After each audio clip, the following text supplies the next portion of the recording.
King of Gods. By Fast Food Restaurant, Kabanata 229. Pana at Espada. Ang busog ay may asol na ice lotus na simbolo sa gitna nito. Maraming tao ang natigilan nang ilabas ni Zhao Fang ang luho haobaw. Napakabihirang makakita ng mga magsasaka na gumamit ng busog sa kontinenteng ito. Pana. Malamig na tumawa si Xu Zishan sa kanyang puso. Ang kanyang lumilipad na espada ay maaaring umatake ng malayuan at makadepensa rin at ang three sword formation ay mabigat din. Noon, si Aoyut Ian ay natalo ng three sword formation na ito at hanggang ngayon, ang una ay hindi nakahanap ng solusyon laban dito.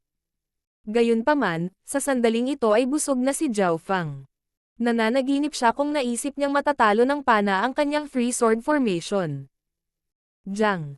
Ang gininto ang espada na nasa three sword formation ay naglaslas sa hangin kay Zhao Fang. Ang kalamangan ni Xu Zishan ay ang mga espada ay perpekto para sa parehong malayuan at malapitang distansya na labanan dahil ang mga ito ay hindi kapani-pani walang maliksi.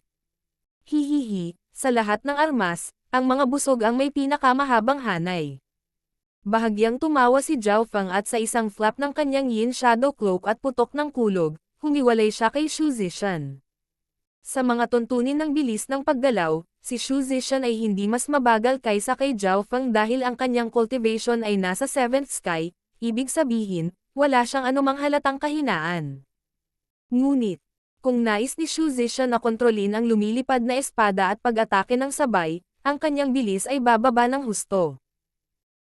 Bagamat mayroon siyang tatlong espada na gawa sa mga kakaibang materyales na nagpapahintulot sa kanya na kontrolin ang mga ito ayon sa gusto niya ng sabay, kailangan niyang pagtuunan ng pansin ang mga ito. Ang distansya sa pagitan ni Zhao Fang at Xu Zishan ay lalong lumaki.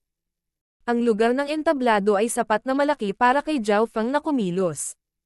Hindi alam ni Xu Zishan na ang isang puntong ito ay binaligtad ang labanan sa ulo nito.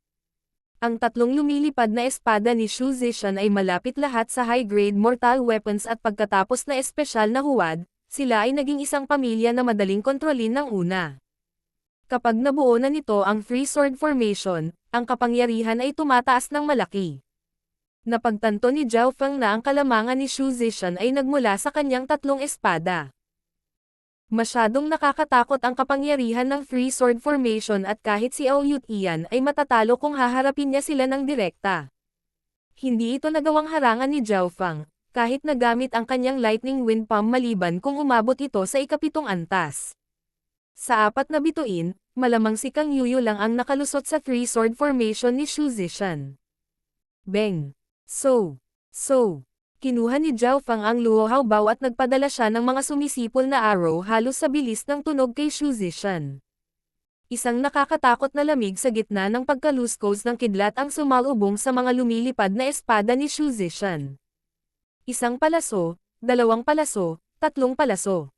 Ang katawan ni Xu Zishan ay tumitigas sa bawat palitan at ang pagguho ng kidlat at yelo ay hindi siya makapagsalita. Matapos ang lightning inheritance ay sumanib sa luho haobaw, ang kapangyarihan nito ay umabot sa isa pang antas. Higit pa rito, taglay pa rin ni Zhao Fang ang kanyang archery god's left eye technique, na naging dahilan ng pagiging misteryoso ng kanyang mga galaw. Ang mga arrow na ipinutok ni Zhao Fang ay kadalasang lumiliko sa himpapawid at nanlilinlang pa sa mata, na napupunta sa mga blind spot na sulok at mga bahid. Q. Ang mas nakakatakot ay na pagkatapos na mabaril ang mga arrow, agad silang babalik sa luho haobaw dahil para silang mag-ina. Ang mga arko ng kidlat at lamig ay hamampos ng sunod-sunod na alon papunta kay Xu Zishan. Nagsisimula ng magsisi ang huli na minamaliit si Zhao Fang sa simula. Sa sandaling ito, ang buong sitwasyon ay kontrolado ni Zhao Fang. Hindi na kailangang makipag-away ni Zhao Fang kay Xu Zishan at dahan-dahan niyang giniling ang huli.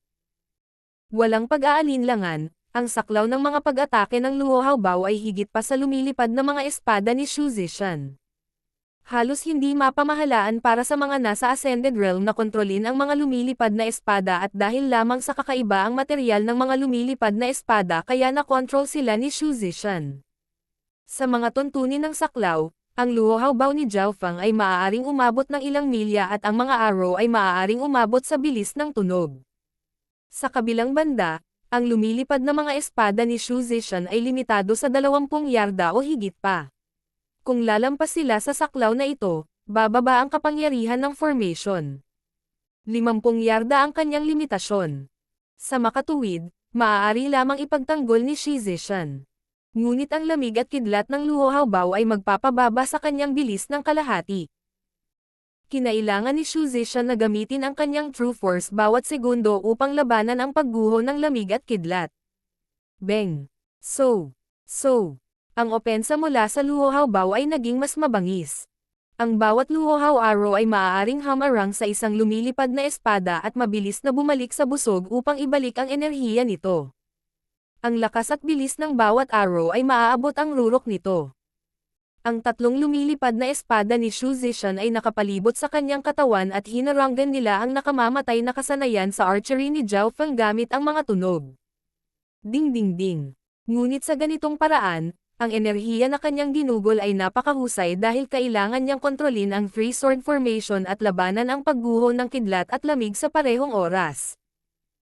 Sa ilalim ng patuloy na pagguho ng kidlat at yelo, masusugatan ang kanyang katawan at maaaring maiwan siya ng nakatagong mga pinsala. Si Shu Zishan ay umiiyak ng mapait sa kanyang puso, ngunit walang paraan para umatras mula sa sitwasyong ito. Ang three sword formation ay isa sa kanyang mga galaw na nangangailangan ng kanyang buong kapangyarihan. Kapag tinalikuran na niya ang sword formation, hindi na niya mapipigilan ang mga kasanayan sa archery ni Zhao Feng. Nalaglag ang panga ng mga manunood sa lupa at nanlalaki ang mga mata. Hindi pa sila nakakita ng ganito kagulo at pangit na kasanayan sa archery. Sa pamamagitan ng paggamit ng distance advantage ng Luo Haobai, ginamit ni Zhao Feng ang kanyang taktika sa paggiling ng husto. Ang tatlong lumilipad na espada ni Shu Zishan ay napilitang ipagtanggol at kahit na gusto niyang umatake, hindi niya magawa dahil napakalayo ng distansya. Paninindigan ng manonood, True Mystic Clan. Oo, ang True Mystic Clan Master ay bumantong hininga. Si Zishan ay masyadong mapagmataas at nagresulta ito sa kanya sa pagpilit sa sitwasyong ito. Ang mga elemento sa mga kasanayan sa pag-archery ng brat na iyon ay labis na nakakagulo, na ginagawang hindi makagalaw ang kanyang kalaban at kapag ang distansya ay naunat, ang bentahe ng lumilipad na mga espada ay mawawala. Mapait ding napabuntong hininga ang True Mystic Clan Master. Kung tungkol sa pakikipaglaban, si Shu Zishan ang pinakamagaling bukod kay Kang Yuyo, ngunit naharang siya ng walang hiyang taktika sa pakikipaglaban ni Zhao Feng. Hindi pa tiyak ang tagumpay. Pagkatapos ng lahat, ang cultivation ni Zishan ay nasa 7th sky at mayroon siyang dalisay pati na rin malaking supply ng true force. Kung magdedepensa siya ng maayos, baka mapagod muna ang brat na iyon. Iminungkahi ng isang elder. Sa ikatlong bahagi, ang labanan sa pagitan ni Zhao Feng at Shu Zishan ay umabot sa isang mainit na yugto. Si Shu Zishan ay pinigilan at napilitan siya sa pagtatanggol. Ngunit ang bentahe ng kanyang mga lumilipad na espada na may kakayahang pumunta sa opensa at depensa ay ipinakita dito. Hanggat magtagal pa ako, mapapagod ang batang iyon. Sabi ni Shu Zishan sa kanyang puso. Gayunpaman, ang katangian ng yelo ay nagmula sa Luo Haobai mismo at ang epekto ng kidlat ay nagmula sa lightning inheritance, kaya hindi maganda ang paggamit ni Zhao Feng ng enerhiya. Pangunahin itong nagmula sa Luo Haobai. Ngunit sa kabilang banda, kailangan ni Shu Zishan ng maraming enerhiya para mabuo ang three sword formation. Kung magpapatuloy ito, mayroon akong hindi bababa sa 70% pagkakataong manalo, ngunit naging matalas ang mga mata ni Zhao Feng habang palihim niyang pinagsama ang bahagi ng kanyang bloodline power sa Luo Haobai. Beng! So! Ang streak ng liwanag mula sa arrow ay lumampas sa bilis ng tunog at sila ay umabot sa isang bagong antas. Ding ding ding! Pang! Kumikislap kung saan-saan habang nagsasalpukan ang dalawa at lumipad ang kidlat at yelo sa bawat direksyon, na naging sanhi ng pagbabago ng ekspresyon ni Shu Zishan at mabilis siyang umatras. Ngunit bago pa siya makahinga, nabasag ng ikatlong Luo Hao arrow ang sound barrier at nagpadala ito ng alon ng mental energy. Boom! Narinig lamang ni Shu Zishan ang isang tunog ng pagsabog at isang mapanirang kidlat na pumasok sa kanyang isipan. Hindi maganda, ang pag-atake na iyon ay naglalaman ng mental energy. Nanginig ang puso ni Shu Zishan nang mabilis siyang nakabawi na may maputlang mukha. Huli na. Ang ikatlong Luohao arrow ay bumaril sa isang bitek sa three-sword formation at nagdulot ito ng mga sparks na lumipad habang tumama ito sa sword net at pagkatapos ay tumagos sa balikat ni Shu Zishan. Boom! Si Shu Zishan ay napaatras ng ilang yarda ng palaso at kinulayan niya ng dugo ang palaso. Kasabay nito, isang malakas na kidlat at lamig ang bumagsak sa kanyang katawan, dahilan upang siya ay nanigas. Natalo ka. Hinawakan ni Zhao Fang ang Luohao bow at bumagsak siya sa lupa habang bumabalik ang kanyang tatlong arrow. Sa ngayon, labis na naapektuhan si Shu Zishan ng kidlat at lamig. Kung magpapatuloy si Zhao Fang, hindi makakalaban ang una. Si Zhao Fang ay nanalo. Ang True Spirit Realm Judge sa ikatlong bahagi ay nagbigay kay Zhao Fang ng kakaibang tingin. Hua! Ang buong pulutong ay napailing nang ang kanilang mga mata ay dumapo lahat kay Zhao Fang na may pagkabigla at pag-usisa. Sa kinatatayuan ng Iron Dragon Country. Nagpalit muna siya ng taktika, pagkatapos ay pinigilan niya ang kalaban bago manalo sa pamamagitan ng paggamit ng mga kapintasan ng kalaban. Hindi simple ang batang iyon. Bulalas ng isa sa kanila. Ang iba ay tumanggaw ng mahina habang nagulat sila sa paraan kung paano nanalo si Zhao Fang. Ang tunay na sandali ng pagpapasya ay ang pagsabog ng kapangyarihan ng bloodline. At hindi ito basta-bastang normal na bloodline power. Isang malamig at malinaw na boses ang nanggaling sa misteryosong tao. Nagulat ang lahat mula sa Iron Dragon Country, ngunit halatang walang pagdududa sa kanyang mga sinabi. Sa panig ng Broken Moon Clan. Nanalo siya. Nanalo si Fenger. Hindi napigilan ng First Elder ang pananabik sa kanyang puso. Tumawa din ang Broken Moon Clan Master. Tanging ang Haiyon Master lang ang may hindi natural na ngiti. Sa ikatlong bahagi, inalis ni Zhao Fang ang Luohao bow at dahan-dahan siyang lumabas ng stage. Sa sandaling ito, ang bawat kilos niya ay nakakuha ng atensyon ng karamihan. Isang bagong bituin ng 13 angkan ang ipinanganak. Saan man pumunta ang kanyang mga mata, ang mga disipulo sa ikatlong bahagi ay hindi mapakali. Ito ay lalo na para kay Gulanyo, na ang mukha ay naging berde at pula dahil natatakot siyang tumingin kay Zhao Fang. Nang matalo ni Zhao Fang si Shu Zishan, nagbago ang ekspresyon ng Aoyut Ian. Ito. Paano ito posible? Si Aoyut Ian ay may makulay na ekspresyon at ang kanyang boses ay hindi natural, na parang hindi niya matanggap ang katotohanan ito. Iniisip niya kung gaano siya kawalang halaga para masulyapan si Zhao Fang pabalik sa Three Clan Party. Kailangang malaman ng isa na natalo ni Zhao Fang si Shu Zishan, na mas mataas pa sa kanyang ranggo. Sa pamamagitan ng pagkatalo kay Shu Zishan, nangangahulugan ito na si Zhao Fang ay naging isang bagong bituin at mayroon siyang hindi bababa sa parehong kapangyarihan bilang Aoyut Ian. Walang kakaiba sa kanya. Ngumiti si Zhao Yufei at matamis na sinabi, na parang hindi siya nagulat sa resultang ito. Nagpatuloy ang talakayan sa gitna ng karamihan. Walang sino man ang mag-iisip na ang pinakamadilim na kabayo ay napakalangit at lumakad sa isang landas ng mga himala upang maging kapantay ng apat na bituin. Ngunit mayroon ding dalawang tao na napakatahimik. Sina Kang Yuyo at Lintong. Bagamat maaaring malakas si Shu Zishan, hindi niya kayang labanan kahit ang isang espada ni Kang Yuyo o ang isang sulyap ni Lintong. Zhao Fang, natalo ako sa pagkakataong ito dahil sa pagmamataas. Kapag nag-away tayo mamaya, wala akong pipigilan. Pinigilan ni Shu Zishan ang kirot ng kanyang mga sugat at sinabing hindi sinasadya. Gayunpaman, hindi man lang siya nilinggan ni Zhao Fang. Pagkatapos ay nagpatuloy si Zhao Fang sa pag-claim muna sa ikatlong bahagi ng walang anumang pagkatalo. King of Gods, Kabanata 230. Finals. Pagkatapos ng ilang round ng higit pang labanan, natapos ang mga laban sa ikatlong bahagi. Ang mga ranggo sa ikatlong bahagi ay: una, Zhao Fang. Pangalawa, Shu Zishan. Pangatlo, Gulanyo. Si Zhao Fang ang pinakamaitim na kabayo na lumakad sa landas ng mga himala at naging bituin.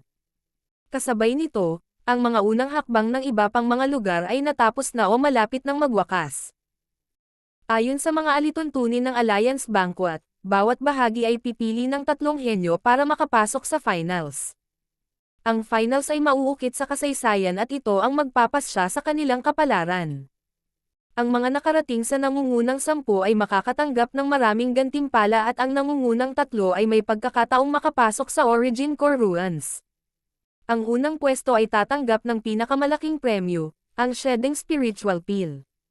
Ang aking cultivation ay nasa tuktok ng 5th sky ngayon at pagkatapos maabot ang 6th sky, makakain ko ang tabletang iyon na nagpapahintulot sa akin na maabot agad ang 7th sky. Ang mga mata ni Zhao Fang ay mapagpasyahan habang nakakuyom ang kanyang mga kamao. Higit pa rito, ang kanyang God Spiritual Eye ay maaaring magbigay sa kanya ng mga tagumpay kung siya ay papasok sa Origin Core Ruins. Nangangahulugan ito na kung mauna si Zhao Fang, ang kanyang paglilinang at lakas ay tataas ng husto. Kasabay nito, isang labanan mula sa unang bahagi ang nakakuha ng atensyon ng marami. Kang Yuyo laban kay Beimoy.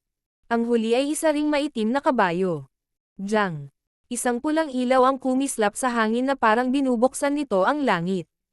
Sa sandaling iyon, pakiramdam ng lahat ay sinaksak ang kanilang mga puso. Field of Dark Water. Isang madilim na asol na ripple ang lumitaw sa paligid ng Beimoy, na bumubuo ng isang defensive barrier na walang katapusang bilang isang karagatan. Kasabay nito, umiikot sa kanyang katawan ang isang green-gold light na kumalat mula sa kanyang green at gold shirt. Shua. Sa sandaling na condensed ang Field of Dark Water, lumitaw ang isang pares ng mga pakpak sa likod ni Beimoy, na nagbigay daan sa kanya na makabaril ng kidlat ng mabilis patungo kay Kang Yuya. Gayunpaman, walang makakapidyo sa ops iba ni Kang Yuyo. Sa isang malutong na tunog, ang pinakamalakas na depensa ni Beimoy, ang Field of Dark Water ay agad na nabasag at naging sanhi ito ng pagtulo ng dugo mula sa bibig ng huli. Isang mapait na ngiti ang lumitaw sa labi ni Beimoy. Ang kanyang Field of Dark Water ay nagawang harangan ang ilang pag-atake mula sa mga cultivator sa 7th sky, ngunit ito ay agad na naputol ng isang espada ni Kang Yuyo. Sa kabutihang palad, mayroon siyang green at gold shirt, na isang inheritance item na hindi lamang nagpapataas ng kanyang depensa, pati na rin ang kanyang bilis, na nagpapahintulot sa kanya na tumulak patungo kay Kang Yuyo. 10 yarda, 8 yarda, 5 yarda. Mula nang magsimula ang Alliance Banquet, walang sino man ang nakalapit kay Kang Yuyo. Ito rin ang unang pagkakataon na may matagumpay na hamarang sa isa sa mga galaw ni Kang Yuyo nang hindi natalo. Napakalakas ng depensa ng brat na ito. Bahagyang nagbago ang ekspresyon ni Kang Yuyo. Kung ikukumpara sa lakas na mayroon si Beimoy sa 3-clan party, umunlad siya sa hindi kapani-paniwalang bilis. Si Zhao Fang, Ao Yutian at Xu Zishan ay mahihirapang makapasok sa kanyang Field of Dark Water, ngunit sa kasamaang palad, ang kanyang kalaban ay si Kang Yuyo, na naglaslas dito gamit ang isang espada lang. Dark Water, Reverse Dragon Strike. Ang isang malaking alon ng tubig ay lumundag mula kay Beimoy at pumulupot ito sa kanyang mga braso, na bumubuo ng isang whirlpool na hamampes ng malakas patungo kay Kang Yuyo. Nakakabigla ang kapangyarihang nakapaloob sa welga na ito. Maging si Ao Yutian ay kailangang umamin na ang pagkakaiba sa pagitan niya at ni Beimoy ay kapansin-pansing nabawasan. Ang huli ay nasa antas na siya ay nasa party ng 3-clan. Slaying the clouds, slashing through the waves. Bahagyang huminto si Kang Yuyo bago nilalaslas ang kanyang pangalawang espada, na agad na nagdulot ng mga tunog ng pagkabasag. Isang puting kislap ng liwanag lamang ang makikita ng isa na tumagos sa kalangitan, na naging sanhi ng pag-ugoy ng defensive array at kahit na pumutok ng kaunti. Hindi maganda. Bulalas ng True Spirit Realm Judge at ipinadala niya ang kanyang enerhiya sa array para patatagin ito. Mahirap isipin kung gaano kalakas ang espadang iyon upang maabot ang antas na iyon. Plop! Nakadapa na si Beimoy at may sugat sa espada mula sa kanyang noo, sa ibabaw ng kanyang ilong, hanggang sa kanyang dibdib. Malinis pa rin si Kang Yuyo at malinaw pa rin ang kanyang mga mata. Gamit ang kanyang isang espada, naduraj niya ang lahat ng mga henyo ng 13 clans sa ilalim ng kanyang mga paa. Ang mga henyo ng parehong henerasyon na tulad niya ay iniiwasan at malungkot sa pag-iisip na crush ng isang babae. Ang kapangyarihan ng espadang ito ay hindi mapigilan ni Zhao Fang na huminga ng malalim. Sinimulan ng kanyang kaliwang mata na pag-aralan kung ano ang magiging sitwasyon niya kung haharapin niya ang isang espada. Ang resulta ay agarang pagkatalo. Siyempre, alam din ni Zhao Fang ang kahinaan ni Kang Yuyo. Bilang isang tao na nakatutok sa sword at sa tuktok ng opensa, ang kanyang depensa ay hindi magiging napakahusay. Ngunit hindi lang si Zhao Fang ang nakakaalam nito, alam din ng lahat. Malalaman din ito mismo ni Kang Yuyo. Ngunit ang problema ay, sino ang maaaring hamarang sa kanyang espada? Isang espada na tumatagos sa 10,000 mga diskarte. Bawat kasanayan ay mababawasan sa kanya. Naging madali si Kang Yuyo sa huling suntok kung hindi ay nasa dalawang hati na ngayon si Beimoy. Ang mga paglalagay mula sa unang bahagi ay lumabas din. Una, Kang Yuyo. Pangalawa, Beimoy. Pangatlo, Liu Chenlong. Sina Kang Yuyo at Liu Chenlong ay parehong mula sa Cloud Sword Clan at mga cultivator ng sword. Isa nang hindi kapani-paniwalang tagumpay para kay Beimoy na talunin si Liu Chenlong at ito ay nauugnay sa kanyang malakas na depensa. Matatalo ang mga cultivator of the sword kung haharapin nila ang mga kalaban na may malakas na depensa dahil hindi sila magtatagal. Pagkatapos nito, lumabas ang mga paglalagay mula sa ikawang bahagi. Una, Lin Tong. Pangalawa, Zhao Yufei. Pangatlo, Yan Chuan. Si Yan Chuan ay isa ring maitim na kabayo na nakatalo kay Yang Gan, ngunit sa huli ay natalo siya kay Zhao Yufei. Ang resulta ng finals mula sa ikaapat na bahagi. Una, Ao Yut Ian. Parehong ang ikalawa at ikatlong pwesto ay mga cultivator na umabot sa nangungunang 10 sa huling banquet, na nagmula sa Cloud Sword Clan at Ancient Shrine ayon sa pagkakabanggit. Ngayon, natapos na ang preliminaries at lahat ng kinatawan ng mga alagad ay pinayagang magpahinga ng isang gabi para maghanda para sa finals bukas. Ang finals din ang punto ng pagsulat ng kasaysayan. Kahit na ang mga disipulong natalo ay hindi gustong makaligtaan ito. Susunod, sinuri ng 13 angkan ang bilang ng mga disipulong nakarating sa finals. Cloud Sword Clan, Ancient Shrine, Broken Moon Clan, Lin Moon Clan. Ang apat na clan na ito ay kumuha ng malaking bahagi ng mga disipulong lumahok sa finals. Ang Jade Secluded Palace at True Mystic Clan ay parehong nagkaroon ng tig-isang kalahok. Ang Cloud Sword Clan ay talagang karapat-dapat na maging nangungunang clan ng 13 clans at ito ang nakakuha ng pinakamaraming pwesto. Ngunit kumpara sa mga nakaraang ranggo ng banquet, ang Cloud Sword Clan at Ancient Shrine ay mas mababa kaysa sa karaniwan. Ito ay dahil napakaraming Dark Horse sa pagkakataong ito. Sina Zhao Fang, Zhao Yufei, Beimoy at Yan Chuan ay talagang hindi sikat na mga tao at nakakagulat ang pagganap ng Broken Moon Clan. Ang clan na ito na orihinal na nasa ibaba ng 13 clans at ngayon, mayroon itong 2 tao na papasok sa finals at ang isa sa kanila ay kinuha pa ang pwesto ni Xu Zishan sa pagiging isa sa mga bituin. Ang mga mukha ng lahat mula sa Broken Moon Clan ay pula. Ang Alliance Banquet ay hindi lamang nag-aalala sa kaluwalhatian ng bawat clan, ito rin ay nauugnay sa kung gaano karaming mga mapagkukunan ang nakuha ng bawat clan. Noong nakaraan, ang Broken Moon Clan ay maaari lamang umasa sa swerte upang magkaroon ng isang tao na makapasok sa finals. At least nitong mga nakaraang pagkakataon, walang nakapasok sa finals. Ang karamihan sa mga lugar ay kinuha ng Cloud Sword Clan at Ancient Shrine. Nahirapan ang ibang clans na makakuha ng isa, na naging dahilan para mas mahirap para sa Broken Moon Clan. Nasira natin ang pamantayan sa unang pagkakataon sa nakalipas na ilang daang taon. Masasabing mayroon 3 mga tunay na elite. Sinabi ng ilan sa mga nakatatandang henerasyon. Ang mga henyo na kalahok sa finals ay nagmula sa ilang clans at wala ni isang clan ang nakakuha ng lahat ng spot dati. Sa ikalawang umaga, opisyal na nagsimula ang finals.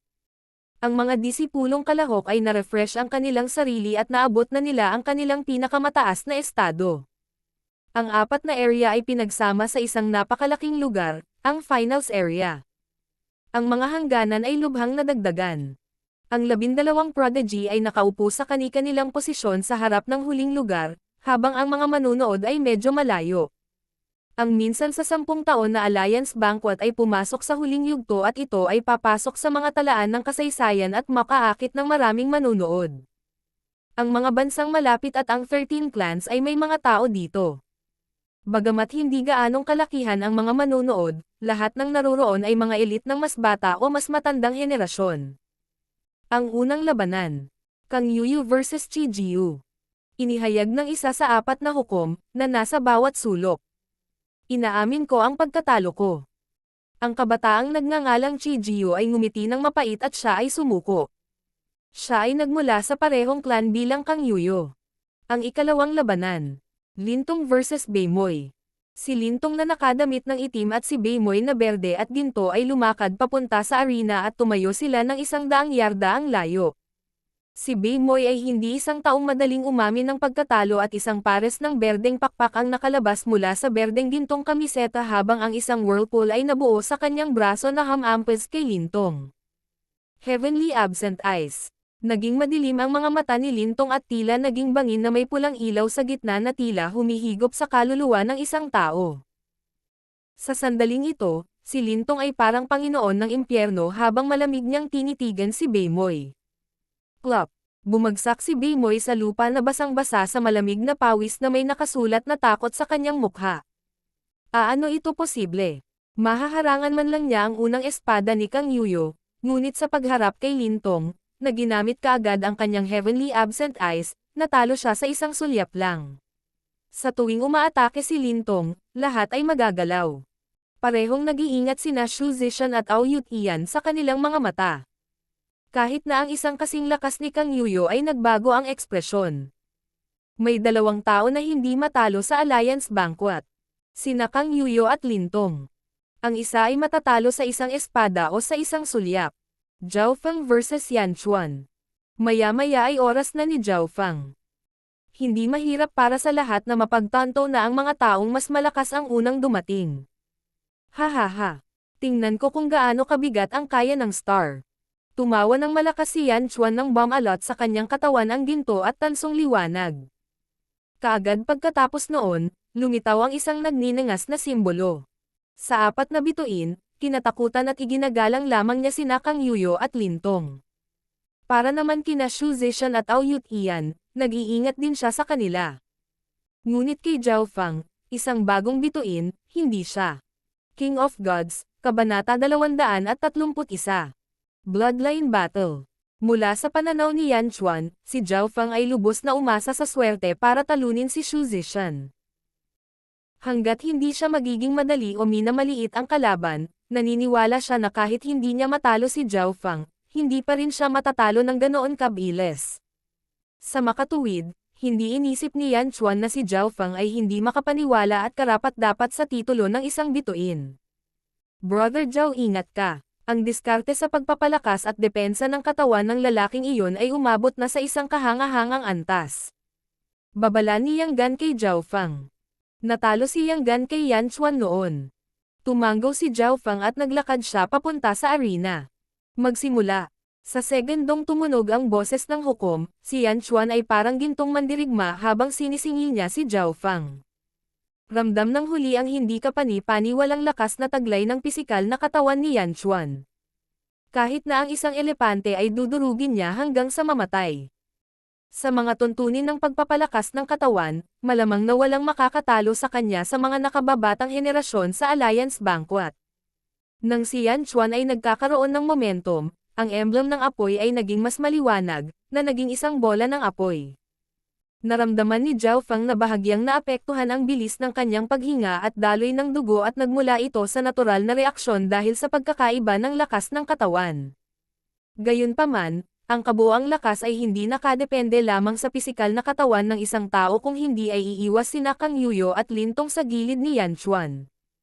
Oh, anong nangyayari? Mula sa ibaba ng arena ay dumating ang mga tandang. Inipon ni Yan Chuan ang lahat ng kanyang kapangyarihan at tatamaan na sana niya si Zhao Feng.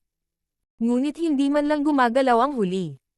Gagamitin kaya niya ang kanyang katawan para matamaan ang tama nitong ulo. Kung hindi gumagamit ng True Force, kahit ang 4 stars ay hindi magagawa ito. Isang ngiti ng panunuya ang lumitaw sa mga labi ni Zhao Feng habang ang isang alon ng mental na enerhiya ay lumundag sa hangin. Boom! Si Yan Chuan ay parang bowl ang apoy na bumukas sa lupa sa harap ni Zhao Feng. Ang itim na sandstone, na may hahambing sa mortal weapons, ay nabasag at ang mga piraso ay lumipad kung saan-saan. Sa loob ng butas, hindi gumagalaw si Zhao Feng at ang kanyang asher na buhok ay umihip sa hangin. Wala sa malapit na alikabok ang makalapit sa kanyang katawan. Sa kabilang banda, si Yan Chuan ay lumubog sa itim na buhangin at may mga bahid ng sariwang dugo sa kanyang katawan. Nanginginig at nagpupumiglas pa rin ang kanyang napakalaking figure ngunit habang ginagawa niya iyon, mas lalo siyang lumubog. Ano? Anong nangyayari? Natigilan ang mga nanonood. Ano ang mali kay Yan Chuan? Si Zhao Feng ay nakatayo lang doon at hindi siya gumagalaw. Sa halip na tamaan siya, sinubukan ni Yan Chuan na magpakamatay sa halip. Kailangang malaman ng isa na ang yugto ng itim na buhangin na ito ay kasing lakas ng isang low-grade mortal weapon. At ginagamit ni Yan Chuan ang kanyang ulo para tamaan ito. Mental Energy Technique, sabi ng isang alagad mula sa Ancient Shrine. Mental Energy Technique. Ang mahiwaga at makapangyarihang mga salitang ito ay lumitaw sa isipan ng lahat. Sa sandaling ito, bahagyang nakatutok ang mga mata ni Lin Tong habang nakatingin siya sa labanan sa arena. Hindi na kinailangan pang gumalaw ni Zhao Feng at naging dahilan niya si Yan Chuan na subukan at magpakamatay. Nang gumaling ang huli, dumudugo na siya ng husto. Bagamat malakas ang katawan niya, masasaktan pa rin siya kung gagamitin niya ang kanyang sarili para saktan ang sarili, lalo na kapag ito ay buong lakas. Natalo ka. Itinaas ni Zhao Feng ang kanyang paa at tinapakan ang ulo ni Yan Chuan, nakalalabas lang. Dong.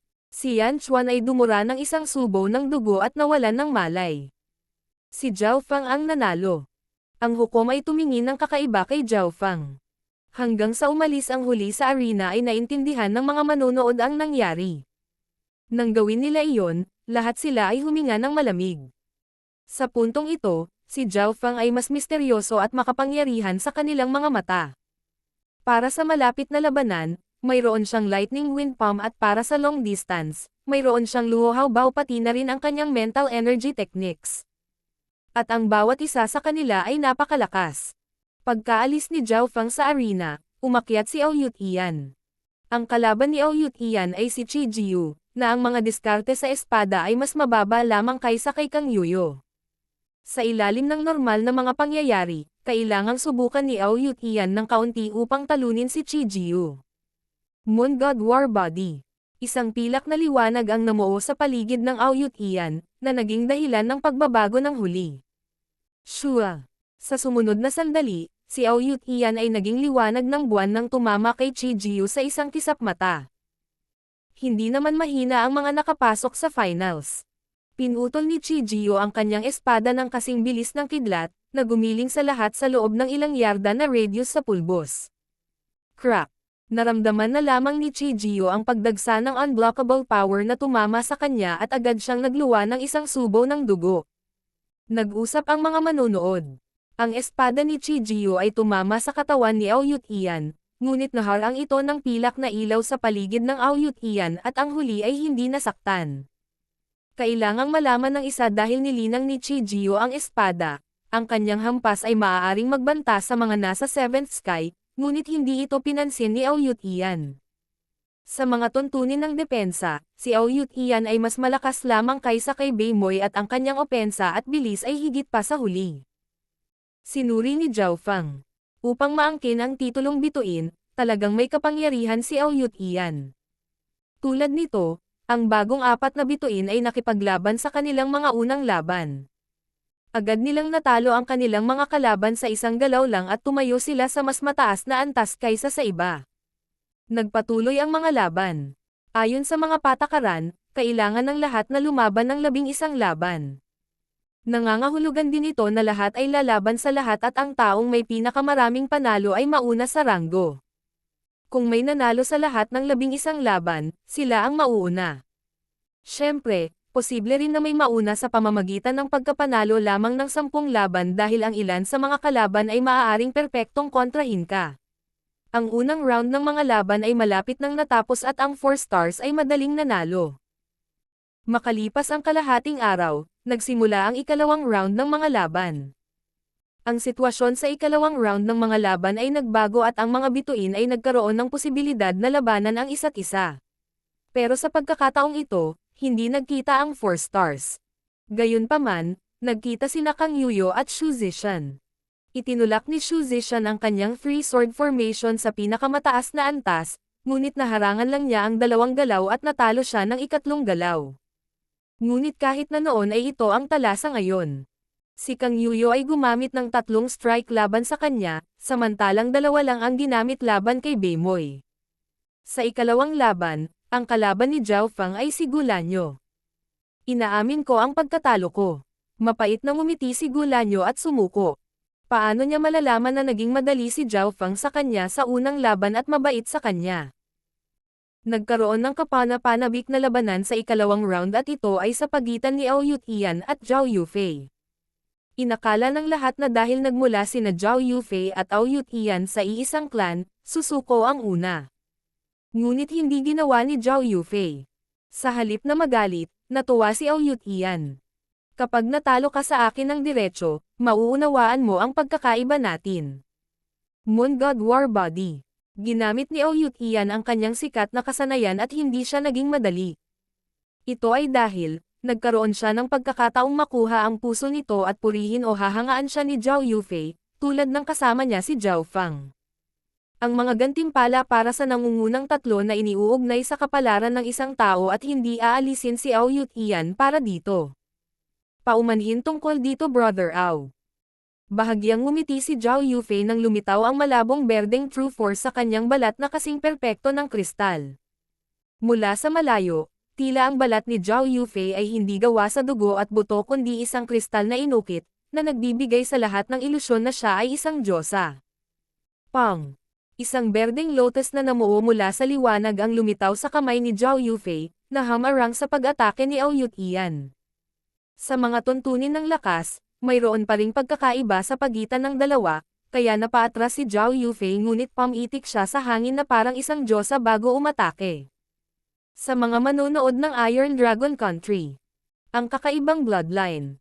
Bagamat ito ay napakahina, maaari nitong gawing napakadalisay ang True Force, na parang bahagi ito ng sariling katawan. Hindi ka panipaniwala, malalim na sabi ng nakaitim na figure. Ang pagtaas ng opensa ay hindi gaanong, ngunit ang pagbubuklod sa pagitan ng dugo at buto sa True Force ay hindi ka panipaniwala. Ang bloodline na ito ay dapat na makapagpapataas ng bilis ng paglilinang ng isang tao, ngunit sa kasamaang palad ito ay masyadong malabo. Napabuntong hininga ang isa. Ang Iron Dragon Country ay isa sa pinakamakapangyarihang bansa sa Northern Continent. Mayroon itong mas maraming lupain at mga mapagkukunan at ang mga paksayon na nalampasan nila ang 13 angkan. Hihihi, Yufei, hindi ka takatakang napakataas ng talento mo ng changeable body. Kaya may bloodline ka. Kumpiyansa na lumaban si Ao Yutian. Sa maikling panahon ng labanan, magkaparehas ang dalawa. Ngunit nakita ni Ao Yutian ang bloodline ni Zhao Yufei na hindi gaanong nakaapekto sa lakas ng labanan. Moon God Shadow. Agad na gumalaw ang figure ni Ao Yutian na parang liwanag ng buwan, malaya at mabilis. Ang kanyang opensa at kapangyarihan ay parehong tumaas ng malaki. Siyempre, ang malaking pagtaas ay nasa bilis pa rin. Ginamit niya ang kanyang bloodline power. Binuksan ni Zhao Fang ang kanyang kaliwang mata at nakita niya na ang isang transparent na silver light ay lumitaw sa dugo ni Ao Yutian. Maaaring matrace niya ang bloodline power ni Ao Yutian, habang ang bloodline power ni Zhao Yufei ay bahagyang mas kakaiba. Nalaman ni Zhao Fang na ito ay mas maganda at pinahintulutan ang katawan ng isang tao na sumanib sa True Force. Ang bloodline ni Yufei ay lubhang kakaiba. Bagamat hindi ito malakas, tila dumadaan ito sa proseso ng paggising tulad ng nangyari sa akin. Naisip ni Zhao Fang sa kanyang puso. Kasabay nito, ang labanan sa pagitan ng dalawa ay umabot sa isang hindi makapaniwalang antas. Ang laban na ito ay nakadepende sa bloodline. Iyon ang maalamat na bloodline na kapangyarihan, na tila mas mahalaga kaysa sa pictier spiritual bodies. Napabuntong hininga at naiinggit ang mga nanonood.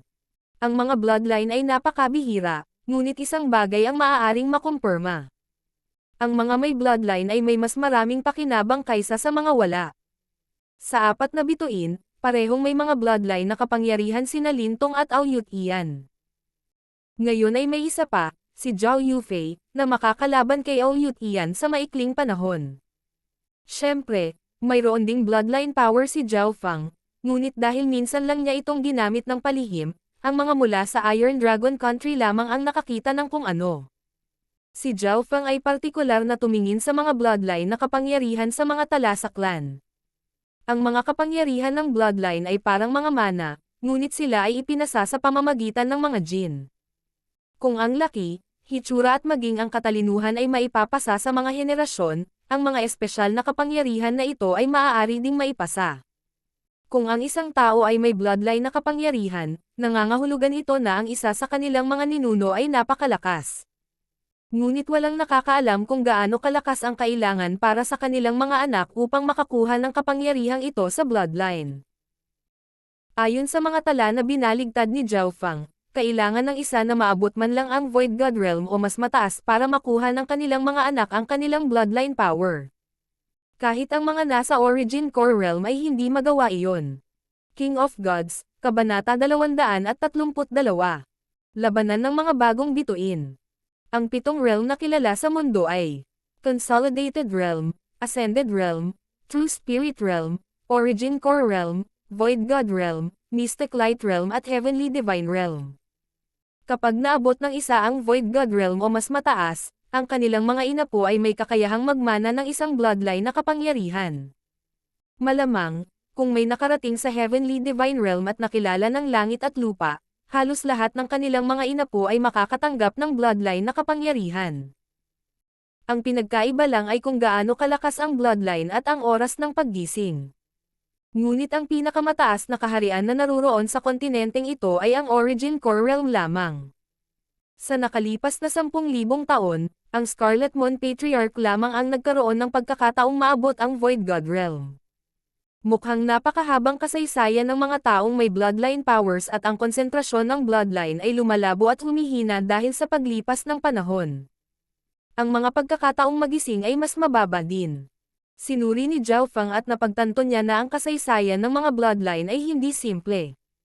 Masasabing ang mga taong may bloodline na kapangyarihan ay iginagalang na mga anak na lalaki o babae ng langit na protektado at pinagkalooban ng kapalaran ng kanilang mga ninuno. Siyempre, si Zhao Feng ay mayroon ding bloodline power, ngunit hindi ito nagmula sa kanyang mga ninuno. Ang paraan ng pagkakaroon niya ng isang bloodline ay ganap na hindi naririnig. Sa Finals Arena, ang dalawang mahimala na may mga bloodline na kapangyarihan ay lumaban ng matinding labanan at sumabog ang lakas na lumampas sa limitasyon ng kanilang kasalukuyang paglilinang. Sa sandaling ito, ang lakas ng labanan ni Aoyut Ian ay ganap na maihahambing sa isang tao sa kalahating hakbang na True Spirit Realm at lahat ng kanyang aspeto, opensa, depensa at paggalaw ay itinuturing na perpekto. Ang kalamangan ni Zhao Yufei ay nagmula sa compatibility rate ng kanyang True Force at laman.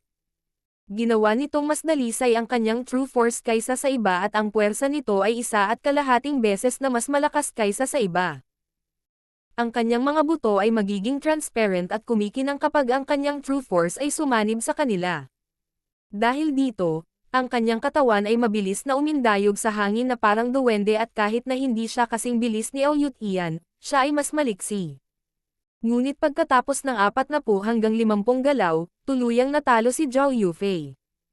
Ang pagkakaiba sa pagitan ni Zhao Yufei at Aoyut Ian ay ang kakulangan ng dating sa paglilinang at kasanayan. At ang kanyang bloodline power ay hindi masyadong nagpapataas ng kanyang combat power. Hindi man lang nagulat si Zhao Feng. Ito ay ayon sa kanyang inaasahan. Salamat Yufei. Isang mainit na ngiti ang ipinakita ni Aoyut Ian at nanatili ang isang marangal na posture. Naabot niya ang kanyang layunin, ang talunin si Zhao Yufei ng patas, ginagawa itong masunurin sa kanya at maaaring umasa pa sa kanya sa hinaharap. Pagkatapos ng lahat, karamihan sa mga babae ay nagustuhan ang makapangyarihang mga lalaki dahil mayroong isang mas ligtas na pakiramdam. Gayunpaman, nang matalo si Zhao Yufei, siya ay kalmado at tila hindi siya naapektuhan. Bakit ganito? Nagalit si Aoyut Ian at masama ang loob niya. Bagamat natalo si Zhao Yufei, hindi man lang niya ito iginalang, kaya paano magkakaroon ng paghanga at pag-asa? Natalo ko siya sa parehong paraan na ginawa ni Zhao Feng, ngunit hinahangaan ni Zhao Yufei ang huli at hindi ako. Mukhang mas mahalaga ang unang tao. Kumikislap si Aoyut Ian na tila naiintindihan niya ito. Ito ay dahil kilala na ni Zhao Feng si Zhao Yufei bago siya at nangyari ito sa kanilang pagkabata. Sa mga oras na iyon, hindi pa natatag ang pananaw ng dalaga sa buhay at madali para sa kanila na magkaroon ng damdamin ng paghanga at pag-asa. Ngunit ngayon, si Zhao Yufei ay lumaki na at matatag ang kanyang puso. Hindi magiging madali na ilipat siya sa parehong paraan tulad ng dati. Hindi naman parang walang solusyon. Kung matatalo ko si Zhao Feng, mapapalitan ko ang posisyon niya sa puso ni Zhao Yufei. Ang malamig na ekspresyon ni Ao Yutian ay napalitan ng isang mainit na ngiti nang mahanap niya ang solusyon. Ang solusyon ay si Zhao Feng. Bagamat ang huli ay isa sa 4 na bituin, katulad niya, si Ao Yutian ay may lubos na pagtitiwala. Ang kanyang bloodline power ay mas malakas kaysa dati at ang kanyang mastery sa kanyang Moon God War ay mas mahusay. Napanood ni Ao Yutian ang labanan sa pagitan nina Zhao Feng at Xu Zishan. Ang dahilan kung bakit natalo si Xu Zishan ay dahil sa sobrang kumpiyansa niya sa simula at ganap siyang nalabanan ng luho-hawbaw ni Zhao Feng. Sa puso ni Ao Yutian, si Zhao Feng ay itinuturing na isang bituin, ngunit mayroon pa ring malaking pagkakaiba sa pagitan niya, sina Kang Yuyo at Lin Tong. Sa Finals Arena, natapos na ang ikalawang round ng mga laban. Bukod sa 4 stars, may kanya-kanyang panalo at talo ang natitirang mga henyo. Ang mga manunood sa paligid ng arena ay labis na umaasa sa mga laban sa pagitan ng 4 na bituin. Ang ikatlong round, sina Kang Yuyo at Lin Tong ay parehong umakyat at agad nilang natalo ang kani-kanilang mga kalaban. Noon ay oras na ni Zhao Feng. Zhao Feng vs Ao Yutian. Isang malinaw na boses ang nagpahayag. Hua! Hindi napigilan ng mga manunood at mga alagad ang kanilang pananabik. Sa wakas ay isang sagupaan sa pagitan ng mga bituin. Mahusay. Tumawa si Ao Yutian sa kanyang puso. Kung ano ang gusto niya, dumating. Mukhang kahit ang langit ay nakinig sa kanyang mga panalangin. Sa 4 na bituin, ang pinakagusto niyang labanan ay si Zhao Feng. Masyadong nakakatakot ang lakas ni Kang Yuyo at Lin Tong at wala siyang tiwala na matalo sila. Ngunit ang lakas ni Zhao Feng ay katulad niya at hanggat nanalo siya, mapapalitan niya ang posisyon ni Zhao Feng sa puso ng kanyang diyosa. Dapat siyang manalo sa laban na ito. Inilabas ni Ao Yutian ang walang limitasyong layunin ng labanan. Ang labanang ito ay nakaapekto sa kanyang kabuuang iskor sa Alliance Banquet, naapektuhan kung makukuha niya o hindi ang puso ng dalaga sa kanyang mga panaginip, at naapektuhan nito ang kanyang kapalaran. Sa kabilang banda, walang ekspresyong tumungo si Zhao Feng sa arena. Ito ay isang magandang pagkakataon. Kalmadong tinitigan ni Zhao Feng si Ao Yutian na may kumikislap na mga mata. Ano ba ang pinaplano ni Zhao Feng? Nararamdaman ni Ao Yutian na siya ay kinakalkula sa laban, ngunit lubos siyang kumpiyansa sa kanyang bloodline na kapangyarihan at Moon God War. Sa mga tuntunin ng opensa, depensa at bilis, siya ay itinuturing na perpekto at walang mga kahinaan. Higit pa rito, ang kanyang cultivation ay umabot na sa 7th sky at nagkaroon ng bloodline power habang si Zhao Feng ay wala pa sa 6th sky at walang bloodline. Paano siya dapat ipaglaban ng huli? Kung hindi man lang niya maipanalo ang laban na ito, makakahanap na lang siya ng isang bloke ng tokwa at magpakamatay sa pamamagitan ng pagtamal ng ulo dito. Simulan. Ang hukom sa True Spirit Realm ay nagpahayag.